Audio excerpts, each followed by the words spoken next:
susunod na programa ay rated PG. Patnubay at gabay ng magulang ay kailangan sa mga batang manonood. Magandang umaga po sa inyong lahat.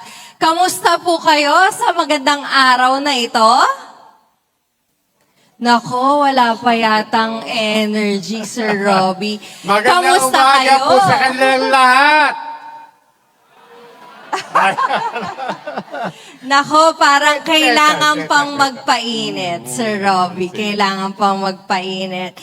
Pero I'm sure marami po sa inyo ang nakapunta na kahapon at nakabisita at nakarinig na po ng ating mga diskusyon at talakayan sa ating media expression at communication, di ba, Sir Robbie? Sa ating Makifiesta. This is, as we said, a celebration of free expression, democracy, and the creative economy. Yes, tama yun. Kaya talaga kahapon, ang daming highlights mula sa ating mga speakers, si President Gigil Jimenez, kasama po natin ang City Administrator ng Quezon City, si Sir Mike Alimurong, at syempre ang ating keynote speaker na si Miss Cara David. Right, Robbie? And ako kahapon, I really particularly enjoyed a lot of our sessions. We had a session, especially yesterday, about the creative economy and BARM. We talked about how artists, even restaurateurs, can use their own crafts as platforms for storytelling for BARM. And to take the conversations beyond the headlines. Hindi lang yung puro eleksyon, hindi lang yung puro alam naman natin ang mga pinagdadaanan ng BARM, beyond the headlines. And we talked about even tourism in BARM. Ang kagandahan ng BARM, still without neglecting all the important things that BARM will have to go through, including an elections next year.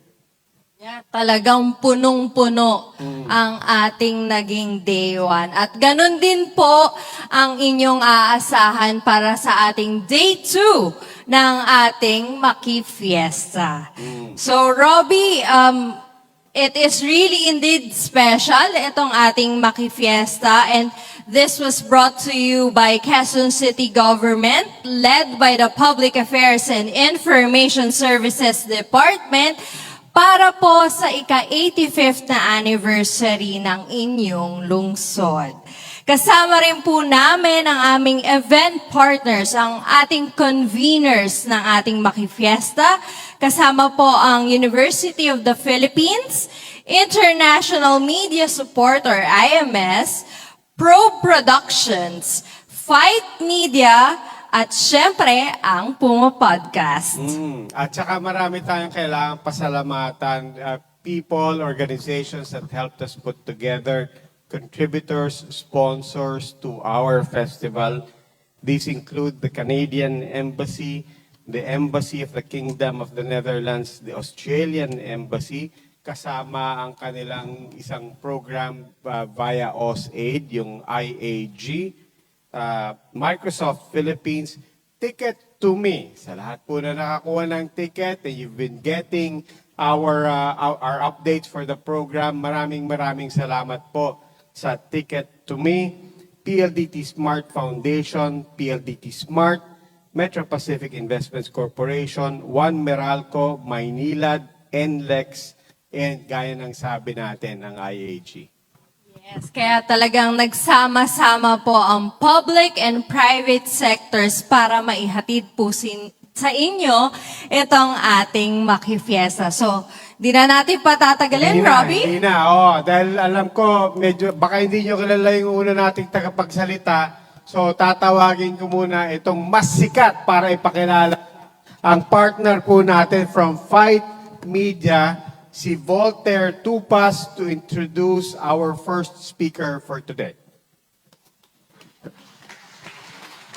Maraming salamat. Magandang umaga sa ating lahat. Yung ating unang speaker ngayon ay, bata pa lang ako, pinapanood ko na to. Tuwing Sabado. Ngayon, mahaba na rin yung kanyang inilakbay. Sa industriya, kilala natin. Pero maganda siguro mag-rewind tayo kung anong ilang pang ginawa niya. Bilang isang award-winning actor, bilang isang ama. Naalala ko nung nasa Paris kami nung COP21, nung coverage ng climate summit, yung climate agreement. Buntis noon pa si Marian, mga anak pa lang. Talagang hinabol niya, parang lang siyang pumunta sa Quiapo, Paris, para mag-deliver ng nearly 3 million na voices ng kabataan. At that time, siya ay Commissioner at Large ng National Commission under the Aquino government. And he presented more than 3 million Filipino voices supporting the climate agreement, the historic climate agreement. And then after that, in front of world leaders, he proudly showed our solidarity with the international community to support the historic pact. At saka bumalik na siya kasi mga anak na si Marian. Pero hindi naman hindi nagtapos ang kanyang humanitarian work at ang kanyang advocacy, lalo na sa panahong ng sakuna. Ngayon, mapapanood niyo siya lagi sa Family Feud, pero as the host of the top rating show ng GMA. Pero siya rin ay patuloy na nagsisilbi ng interes ng kanyang mga fellow actors as the chair of the ABACTOR, the League of Filipino Actors. At kamakailan lang ay nakita natin yung kanyang humanitarian at response efforts noong Karina, noong Habagat, nung siya kasama ang kanyang pamilya at ang iba pang mga colleagues at mga reservists sa Navy ay naghatid ng tulong sa mga naging biktima ng sakuna.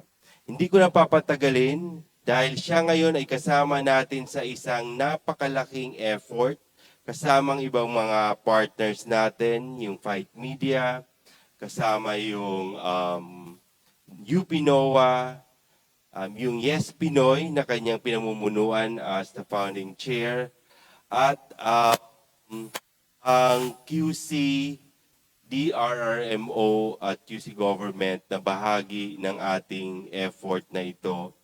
Isang platform, isang life-saving platform before, during, and after disasters. Isang halimbawa ng innovation kung saan ina-harness natin ang technology para sa ating efforts to save lives. So, ibinibigay ko sa inyo ang ating tagapagsalita, keynote speaker for Day 2, Dingdong Dantes.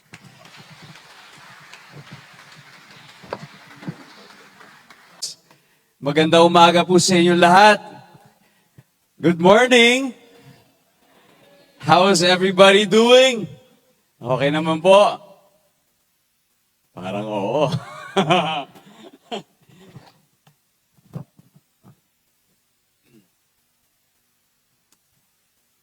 Magandang umaga muli. Unang-una po, Happy Fiesta. Happy Fiesta po sa inyo. Napakaganda nung title, very celebratory, and congratulations on the very successful first day kahapon. Marami to the organizers, palakpakan naman po natin. Grabe. Alam kong matindi yung nangyayari dahil mga 9 p.m. pa, hindi na sumasagot si Volz dahil mukhang medyo ang daming debriefing na nagaganap. Pero exciting din itong pangalawang araw. Kaya isa pong pagbati sa Maki Fiesta convener, si Atom Arroyo ng Fight FYT Media. Isang pagbati kay Robbie Alampay ng Puma Podcast. Isang pagbati kay Ma'am Cheche Lazaro ng Probe. Isang pagbati kay Che De Los Reyes ng International Media Support. isa pong pagbati sa UP President Angelo Jimenez. At isa rin pong pagbati kay Mayor Joy Belmonte at ang lahat ng bumubuo ng Quezon City Government na nag-spearhead po dito sa first ever media festival celebrating freedom of expression, celebrating creativity, and celebrating innovation. At syempre, pagbati sa mga kaibigan kong nasa audience ngayon, Attorney Chel, magandang umaga. Ma'am Mighty Magulang, JC, Nelson, at syempre po sa mga panauhin, sa mga kabataan, everyone, again, isang magandang umaga. I'm so happy to be with you this morning. Kanina, nabanggit ni partner Voltaire ang Family Feud. Hindi ko alam kung sino po sa inyo dito ang nanonood ng Family Feud. Can I see wow naman. Maraming salamat naman. Alam niyo po, si Ma'am Mighty Magulang, nag-guest na po sa amin. Ma'am, mauulit po ba yun? Okay lang yan. Alam niyo, speaking of Family Feud, talagang magmula pagtulog, yun na talaga nasa isip ko. In fact, kakagaling ko lang doon kahapon and right after this, tutuloy ako doon sa Family Feud because we tape Family Feud twice a week. 4 episodes in a day. So total 8 in a week. Opo, taping po kami, hindi po kami live. Pero hindi naman po siguro nagmamatter yun ang mahalaga. Maganda po yung nagiging output at least, di ba? Aayos natin. And syempre, minsan may mga tanong tayo na encounter na talagang very memorable and bagay na bagay ito sa ating festival ngayon. Ang isang tanong na alam kong magiging relevant, 'di ba, sa usapin natin ngayon. At gusto ko i-share sa inyo. So, kung yari, isipin nyo, game show. May konting audience participation tayo. Okay lang ba yan? So, nag-survey kami ng 100 Pinoy. And the top 6 answers, di ba, were revealed. So, ito ang tanong. Kung alam mong may paparating na bagyo, ano ang unang-una mong gagawin? Top 6. Ito, maraming pwedeng sagot, pero baka pwede tayong Yes, ma'am! Ma'am in the white polo, or is that cream? With glasses? Yes, good morning. Please stand up. What's your name, please? Uy, ingat. That's a hazard over there. Hi po. Yes.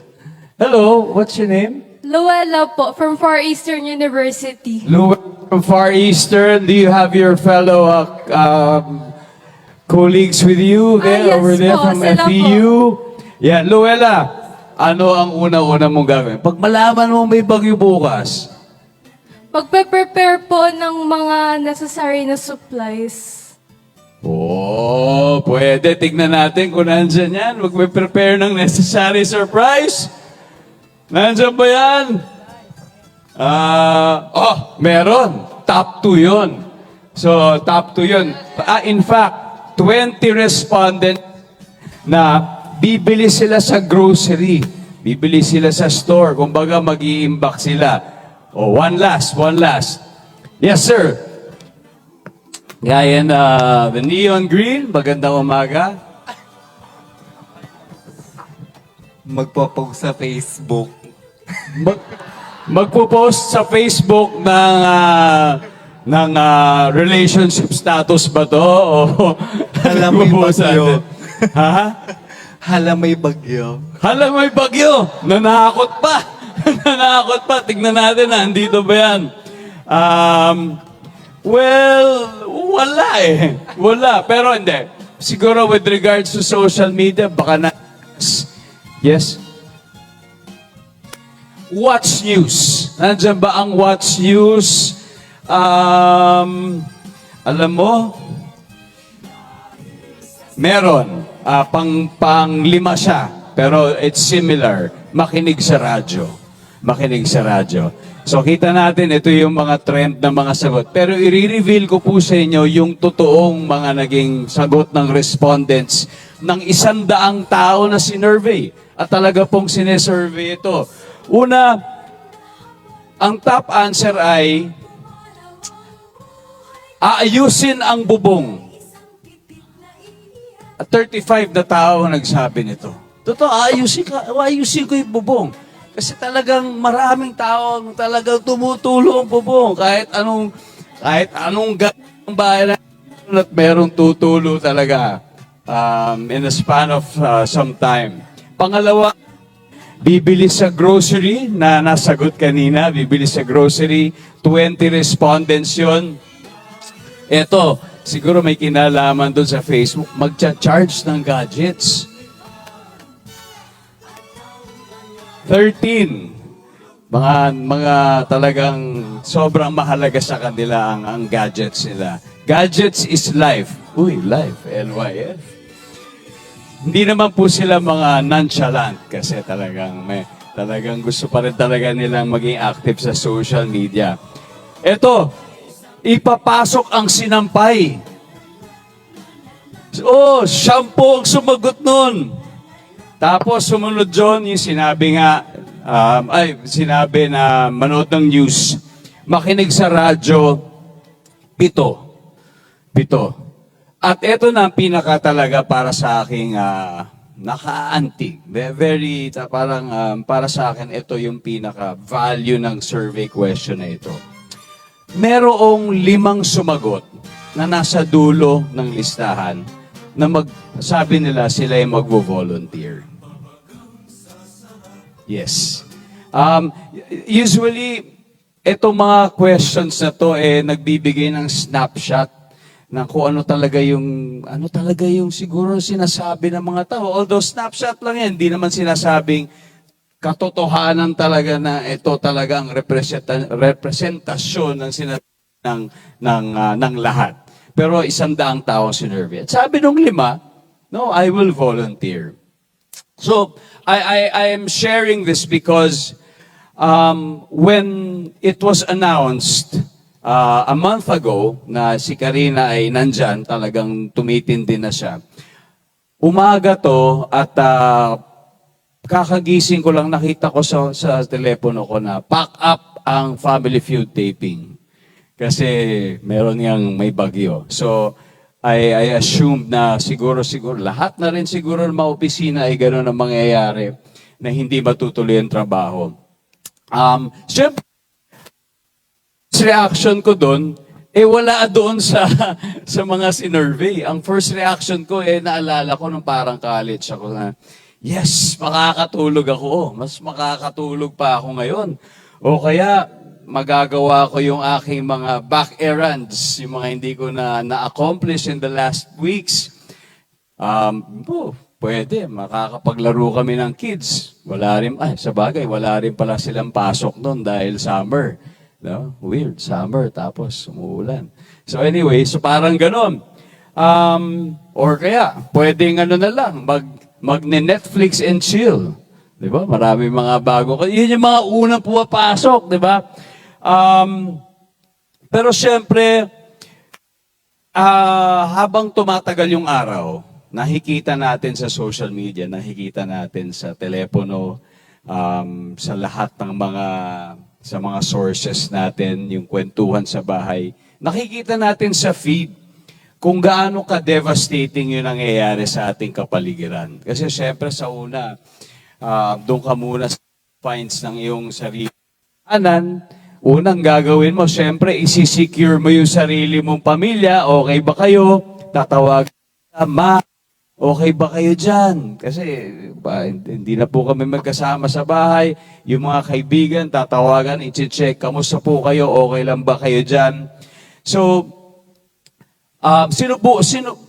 inumpisahan ko na magtawag para mag-check. At nakikita natin sa news, grabe, tumitindi na yung baha. Yung Marikina River, nandun na naman. Parang halos same level na nung Ondoy. At siyempre, nakikita ko rin na maraming nagtatawag. Di ba? Marami nagtatawag para humingi ng tulong. Maraming nag-hashtag, please, we need help here. And more than yung mga humihingi ng tulong, marami rin nagtatanong. Saan ba tayo pwede makatulong? Di ba? Yung mga proactive natin mga kababayan, ano ba yung pwede nating gawin? Sino ba? Sino ba yung pwede nating tawagan para makapag-contribute tayo? And etong nakikita natin, yung na-observe ko po nung araw na yon, yung mga nangangailangan, yung mga willing tumulong, nag-flashback sa akin yung nangyari nung Ondoy noong 2010. And this was the time when we first activated Yes Pinoy. So sabi ko parang, there's not much difference kasi nandun na naman, di ba? May nangangailangan at mayroong mga gustong tumulong. Pero syempre, in the devastation brought by this Typhoon Karina, base sa obserbasyon ko, isang tanong ang paulit-ulit na nasa utak ko. After, of course, gaya na nabanggit ko, sinecure ko yung aking mahal sa buhay, tinanong ko sarili ko ngayon, how can I help? Diba? Ganun naman, after securing, yun ang tatanungin natin. After seeing the situation, we will ask ourselves, how can I help? And I think the singular response was clear. However I can. And that included talking to my wife. Una, siyempre, nag-usap kami ng asawa ko. Nag-isip kami ng game plan kung anong gagawin. Okay, since wala tayong trabaho, ikaw in charge. Ikaw ang, ano bang pwede mong gawin to pack? Sabi niya, magpapack akong relief goods. So, right away, pumunta siya ng isang grocery store. Bumili siya ng mga pwede niyang, ng kaya niyang bitbitin. At kasama yung mga kanyang kaibigan, yung aming yung pamilya, nag-repack sila. And sa parte ko naman, klaro naman yung aking tungkulin. And that was to wear my uniform and put my uniform on. Kasi po ako ay isang reservist sa Philippine Navy. And nag-enlist po ako noong 2006 sa Philippine Navy bilang isang reservist dahil lumaki po ako sa isang pamilya ng mga tao na nasa service, ng military men. And growing up, yun po talaga yung naging dream ko na sana maging sundalo rin ako. Pero syempre, iba po yung pinili ko. I chose to be in the creative industry. I chose to be in media. That's why when I found out about this opportunity na pwede maging reservist in 2006, I enlisted. So, I also got a call from our unit saying that merong mga nangangailangan ng reservists dito. And so, I responded to that call. And we also called GMA Kapuso Foundation kasi siyempre sa mga ganitong panahon, hindi naman po lahat may sariling foundation. Di ba hindi lahat makakapag-mobilize? Pero dahil sa power ng social media, dahil sa power ng media, yun po yung mga unang talagang pumapasok sa aming feed. Yung pananawagan ng GMA na nangangailangan kami ng volunteers para mag-repack. Dito po yung mga pupuntahan natin, etc. So we coordinated with GMA. We coordinated with the Philippine Navy. And siyempre, pag alis ng bahay, yan, naka-uniform. Hanggang ngayon, nawiwirdohan sa akin yung anak ko na babae. Parang, Dad, but why you in uniform? Parang naguguluhan siya kasi ano ba talaga yung ginagawa? What is your job? Sabi ko, I'm on a service, etc. Maybe you will not understand it right now, but this is also part of my duty as a citizen. And sabi pa, wow, like the heroes on TV. No, it's far different. This is a commitment that is greater than any other thing. So, moving forward, malinaw po nung araw na yon, plan had to include using whatever platform we have to nudge people towards the values that we hold dear. I want to share these values. Una ay community. Pangalawa ay compassion. And pangatlo ay solidarity in times of need. So, together with the Kapuso Foundation, I joined together with a fellow reservist, kasama na sina Rocco Nasino, sina Beatrice Gomez, na mga reservists din po. Nag-deploy po in some of the hard-hit communities in Marikina. Pero alam nyo, ilan lang po kami sa ibang kumilos. Napakarami, ilan lang po kami talaga. All over Metro Manila, all over NCR. And I think these are small fires of volunteerism that were being ignited. And I think ito ay isang phenomenon that we've come to witness every time there is a disaster. Na tuwing may nangyayari na ganito, umuusbong talaga yung mga ganitong klaseng passion at spirito. Kasi sa tingin ko, bahagi na talaga ng DNA ng isang Pilipino ito. Individuals dipped into their own pockets, kanya-kanya mga savings accounts, kanya-kanya mga organization na tinap, tapos yung mga kitchens were organized again, garages, offices, talagang pinakita nila ang bayanihan spirit as people as they responded however they can. At siyempre, kinikwento ko po ito hindi para po magbuhat ng bangko ng mga organisasyon, pero bilang siyempre pambungad lang ito ng ilang mga puntong gusto kong ibahagi ngayong araw. Nabanggit ko po kanina that I was raised in a family that considers quiet help a virtue. So we never wanted to call attention to ourselves kapag tumutulong. Pero kasi nga nabanggit ko yung lolo ko at tito ko ay mga sundalo. Sa pamilya namin ang pagtulong hindi po paraan para magpabida, kung hindi tungkulin talaga po sa kapwa. Kumbaga, para sa amin, sapat ang makatulong na hindi na dapat i-post yan.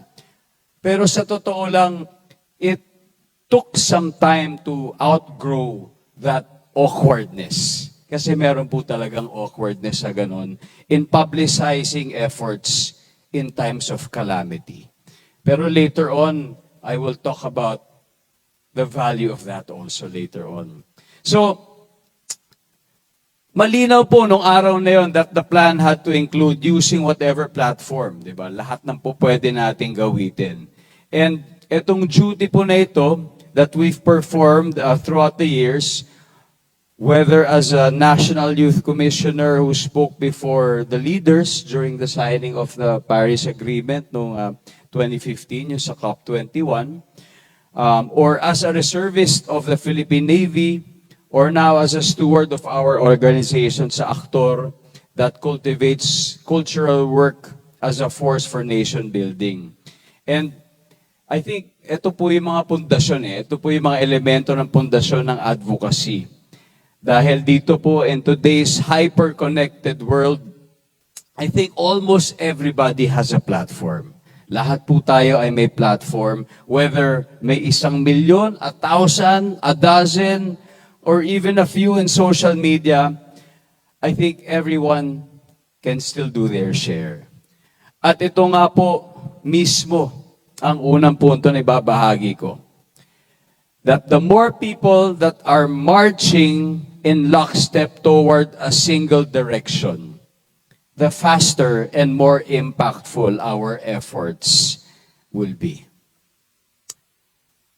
At dito po sa realm na ito, I think people who hold influence katulad ng mga tao sa media, mga key opinion leaders, those that others look up to, those that others admire and believe, I think they play a very, very important role. Napakahalaga ng papel. Lalong-lalo na sa pag may ganitong mga bagay na nangyayari. Pero hindi lang pag may nangyayaring bagay na ganito, kundi sa pang-araw-araw. Kasi naniniwala ako that together, they and we can bridge differences. Or more than they can bridge differences. They can draw the horizon and set the cadence as our people march towards that horizon. These can inspire. It is in fact their or our duty to do so. Now, the second insight lies adjacent to the first. Magkalapit po dyan. And it goes this way.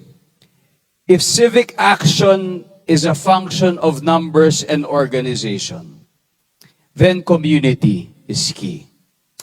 Speaking of community, hindi ko alam po kung pinanganak na po kayo nung early 2000s kasi meron pong isang community na nabuo dahil sa aking involvement in the industry.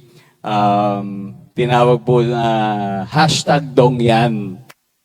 Familiar po kayo doon. Ito po yung community ng mga supporters, ng mga friends namin ni Marian, ang aking leading lady at partner nung time na yon, na ngayon ay asawa ko na. So itong #Dongyan community, magmula noon ay very, very active na. In fact, sila ang aming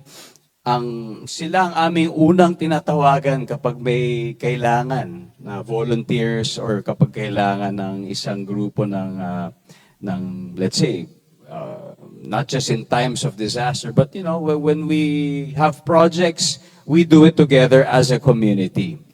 So, I think, yun po yung importansya ng isang komunidad. At marami tayong terms of how we call our different communities. Meron tayo mga, our social media communities, our TikTok communities, kung ano man. Lahat po yan ay mahalaga. Kasi nga, kung nangangailangan tayo, hindi po ba ang una nating lalapitan ay yung mga taong kadikit natin? Yung mga taong kakilala natin. At kung tutulong tayo, di ba, mas maluwag ang loob natin kung ang tutulungan, siyempre, yung kakilala natin, di ba? Dahil yun ang madali, yun ang convenient. Kasi meron kayong shared experiences, dahil yun yung nakasama na natin sa mga pinagdaanan natin, yung may pareho nating interest, yung, di ba, pag mag-iisip tayo mag-volunteer, ang una nating yayayain, siyempre, yung malapit, yung tropa natin. So community is the primary platform for civic action. Pero now, I challenge you, imagine if that community, yung nabanggit kanina, yung within proximity, imagine if that community can expand to encompass not only those within our immediate circle. So imagine if it can go beyond our family and friends, na hindi lang yung madaling tawagan. Paano kung talagang matatranscend pa natin yon? Imagine if in times of emergency, na dahil sa isang disaster, you can call for help. And imagine if those around you can hear, kahit yung mga taong hindi mo kilala, kahit yung mga hindi mo Facebook, kahit hindi mo sinusundan sa TikTok, o hindi ka man fina-follow.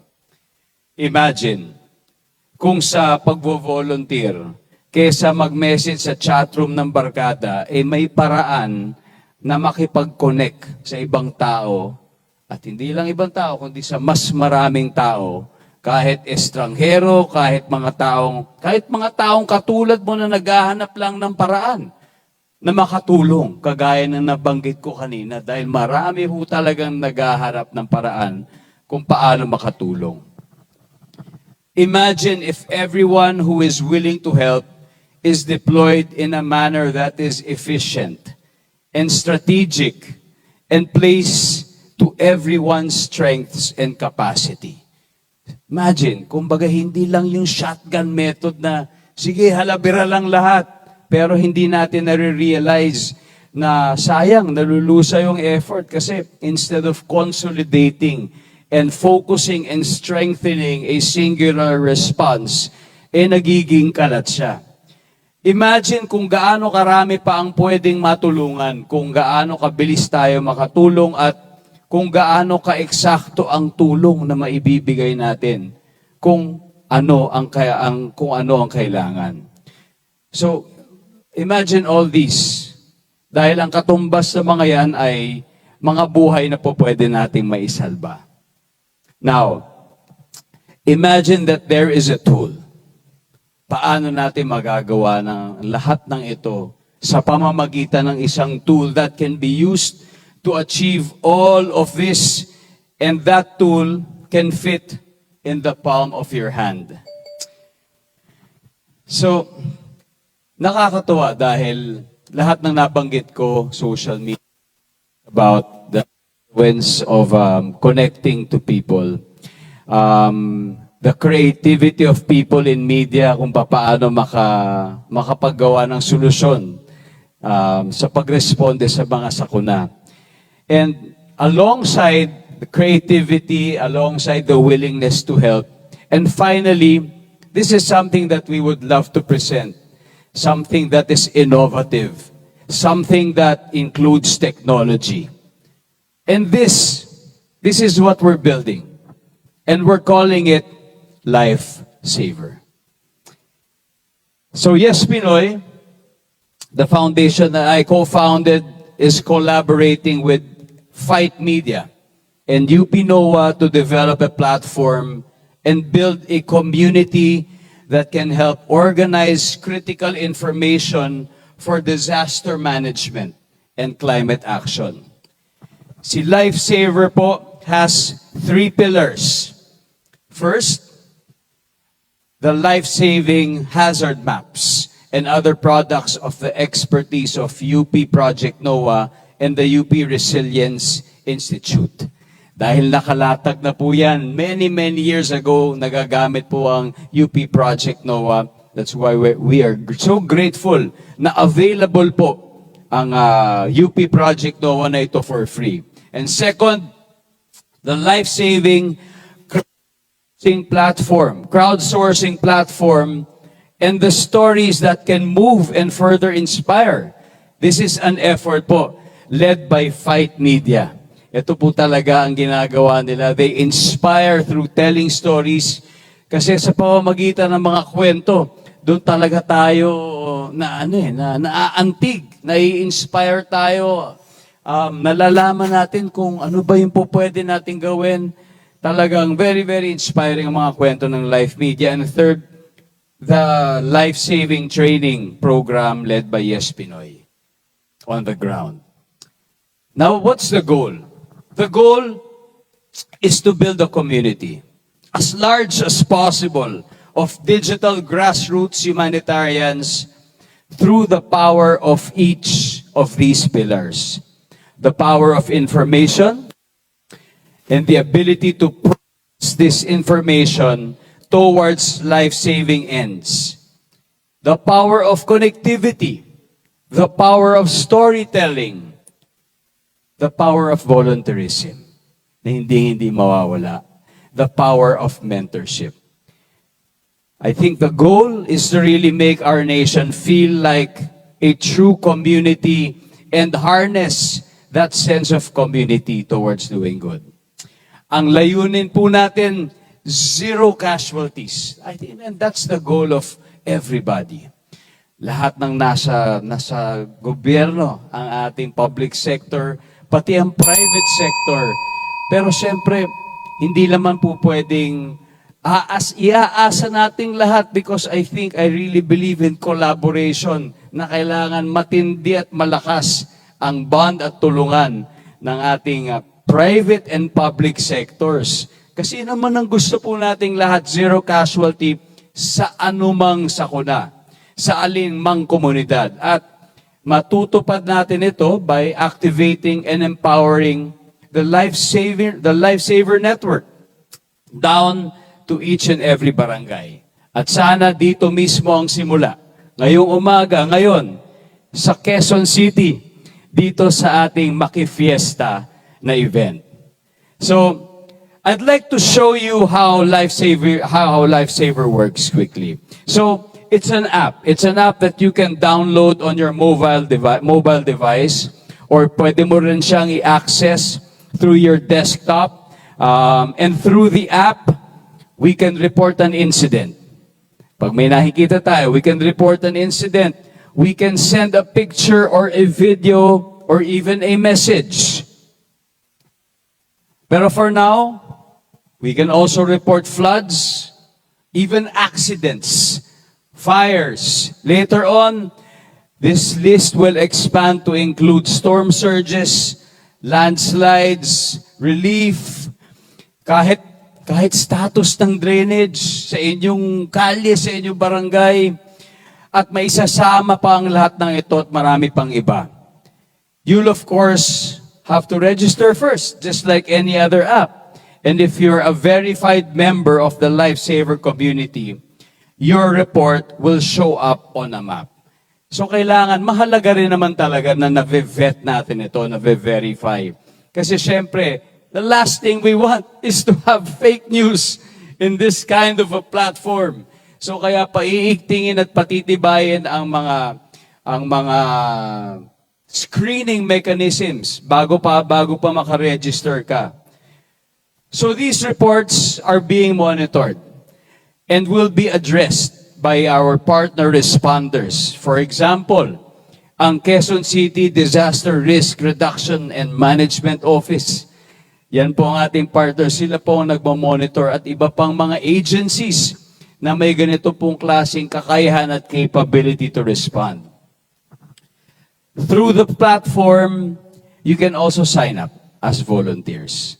Hindi ka lang po magre-report. Pwede ka pa mag-sign up as a volunteer. You can undergo training for disaster preparedness, training for response, relief, and recovery through a process designed to maximize your interest and skills. At yun po yung magiging handaan caravan na tinatawag in the coming months, wherein we will be visiting communities to empower, of course, especially the young people, kung paano makapag-respond in times of disaster, tuturuan ng mga ganitong klaseng mga disaster resilience programs, not just for their families, their own families, but maybe also for their street, their barangay, and their community. Now, ito pong oportunidad na to para sa akin, sa Yes Pinoy at sa lahat, to come on board Lifesaver was a case of things falling into its right place. Kaya ever since Ondoy po kasi, at magmula noon pa, partner ko na si partner Voltaire, ang FYT, medyo a decade and a half ago na yan. Magmula noon po kasi, kagaya ng mga naikwento ko kanina, nakikita natin yung gaps eh. May mga gaps po talaga. At sa tingin ko, ito po ay makakapagpuno ng isang matinding gap na nakikita natin noon pa. Marami po mga tao nagigil na maghanap ng paraang makatulong pero hindi masagot kung saan pupunta, anong gagawin, at paano kikilos. The how, the what, and the where of helping remained blind spots. So, sa Yes Pinoy po, I admit, it was an early attempt to address this. Pero noticing how redundancies of efforts often lead to inefficiency, I realized and began to engage deeper, of course, with the Kapuso Foundation, and right now, with this Life app. Lifesaver is a natural culmination of a vision to fill what I saw and what we saw was a disaster response gap before, and the idea is for it to play a crucial role in a larger ecosystem of disaster preparedness and response. So with Lifesaver and with Yes Pinoy linking up with other institutions, kagaya ng GMA, AFP at sa lahat po ng institutions pa na nandyan, to exert a more synergistic and ika nga a more whole-of-nation approach. So, that's what Lifesaver is all about. And it brings me to the third and last insight. Biyang mga members of the creative sector, marami po sa inyo ay nandito sa kwartong ito ngayon. I think it takes imagination. It takes creativity to build communities. It takes imagination, a certain amount of commitment to build a nation and to build a better world. And it also takes imagination to solve problems, to rise to challenges. At kung mas malaki ang hamon, mas malawak rin ang imahinasyon na kailangan para tumugon. But imagination is only the first and necessary step towards any goal. Yun ang unang-unang hakbang. Because to reach our horizon, we need more than the capacity to see it. Regardless of how beautiful our dreams may be, we can only get anywhere with the proper execution. At yun po ang pinakamahalaga.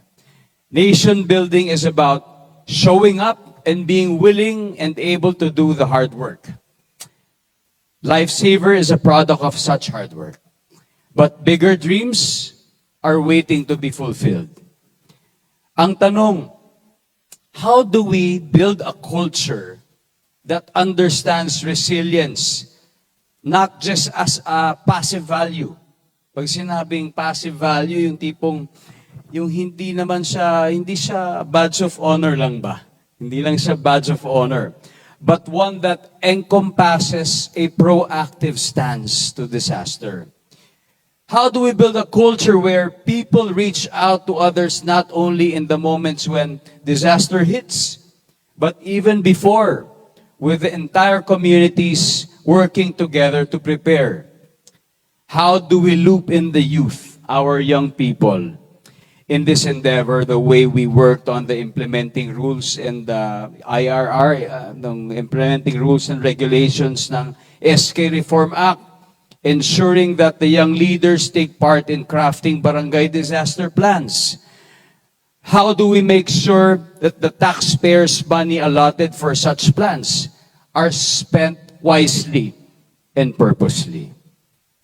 Now, these are the questions that the private sector, with its emphasis on innovation and civic action, is primed to answer. Perhaps more so than those who are constrained by, of course, the bureaucracy. So, ang kailangan po ay handaan. Hindi handaan sa fiesta, handaan.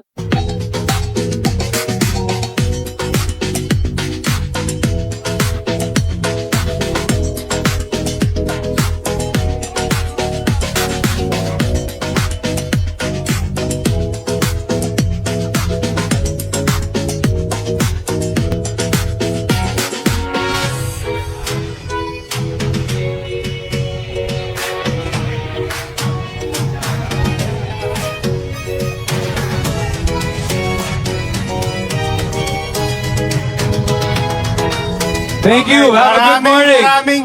Thank you. Maraming salamat, Ding Dong, at sa lahat ng naghahatid sa atin ng Life Saver. And now we're getting ready for the next part of our program. Just some quick reminders and some quick